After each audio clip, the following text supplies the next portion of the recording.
একটা কথা সবসময় মনে রাখবেন, আপনি যখন কাউরে ভালোবাসা দিবেন ওইটা আপনি নাও পাইতে পারেন, কিন্তু আপনি যখন কোনো মানুষের কষ্ট দিবেন ওইটা কিন্তু দ্বিগুণ হইয়া ফিরে আসবো। এটা যে কোনো রূপে, যে কোনো দাপে, এটা কোনো না কোনো রূপে ফিরে আসবই।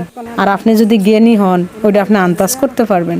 আর আপনি যদি মানুষের বিনা কারণে কষ্ট দিয়ে থাকেন, সেই কষ্টের যদি কোনো ব্যাখ্যা না দিতে পারে সে কারো কাছে, সেই কষ্টের কথা যদি সে কারো কাছে খুইলা কইতে না পারে, তাহলে আপনি এমন জায়গায় আঘাত করছেন বা এমন ভাবে আঘাত করছেন সে কারো কাছে বলতেও পারতেছে না, মানে সে নিজে সহ্য করতে পারতেছে না।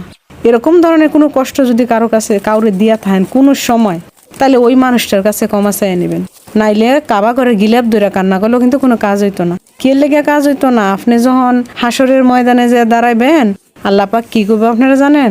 কইব যার সাথে অন্যায় করছো তুমি তার কাছে যাইয়া মাফ চাও, যদি ওই লোক তোমারে মাফ করে দেয় তাহলে আমি আল্লাহ তোমারে মাফ করে দিব।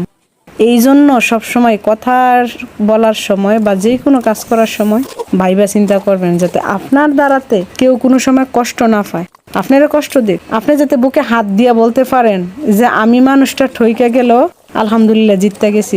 কোনো সময় মানুষ ঠকে গিয়েও জিতে যাওয়ার আনন্দ পায়, কেরা জানেন?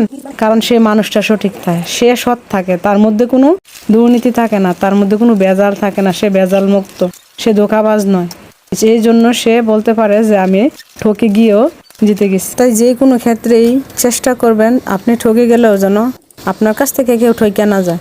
সে জিততে যাক, সমস্যা নাই, কিন্তু আপনি যে ঠইকা গেছেন, আপনার যে সে ঠকাইছে, তার বিনিময়ে আল্লাহ পাক আপনারে ভালো কিছু দিব। আল্লাহ পাক মহান, আল্লাহ পাক ছাড় দেন কিন্তু ছাইরা দেন না।